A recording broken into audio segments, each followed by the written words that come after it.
දැන් මේ පුරාවිද්‍යාව සම්බන්ධයෙන් මේ අවුරුදු 3000ක විතර දත්ත ටිකක්ද තියෙන්නේ. ඔව්. දැන් මේකේ තියෙන පළවෙනි එක තමයි මේ වෙස්සගිරි ගිරිලිපිය කියලා එකක් තියෙනවා. හා. වෙස්සගිරි ගිරිලිපිය.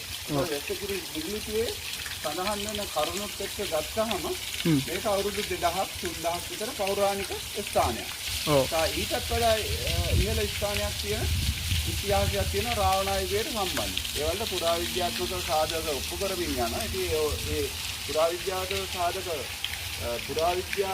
සාධක නැතුව අපිට සමහර දේවල් පිළිබඳව කතා කිරීමේ හැකියාවක් නැහැ. ඔව්. මේක ඊටාම උත්කෘෂ්ඨ අවස්ථාවක් හේතුව මෙවැනි වතුර මෙවැනි ස්ථානයක වතුර මෙහෙම ගලාගෙන ඇවිල්ලා මේ පොඩි ස්ථානයකට වැටිලා ඒකෙන් මෙම ස්ථානයට වතුර වැටීම සම්බන්ධ නිවැරදි උදාහරණයක් අපිට දැක ගැනීමට හැකියාවක් තියෙනවා. ඔව්. එතකොට මේක ක්‍රිස්තුපූර්ව 3 වෙනි ශතවර්ෂයේදී ගත්තාම දේවානම්පියතිස්ස රජුරෝ මම කිව්ව විදිහටම අර පණ්ඩුකාභය රජුරෝ වැවුතුණක් හැදුවා. පරිකර්මාන්ත ස්ථාප්තක.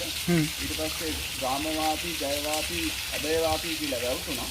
ඒ වැවුතුණෙන් පස්සේ නැවතත් පටන් ගත්තා දේවානම්පියතිස්ස රජුරෝ මේ ජයවාපි කියන එක පිටාවැය බවට පත් කරලා තියෙනවා. එතකොට ඒක හරහා මෙම ස්ථානයට වතුර ගෙනල්ලා මේක ඩෙවලොප් කරලා තියෙනවා. හැබැයි පසු කාලේන එන්නේ ඒ හිටපු රජුරවරු මේක දිනු කරලා තියෙනවා. උදාහරණයක් වශයෙන් හතරවන මිහිඳු රජුරෝ තමයි මේක වෝටර් ප්‍රෙෂර් ගාඩන් එකක් බවට පත් කරලා තියෙන්නේ. හතරවන මිහිඳු රජු.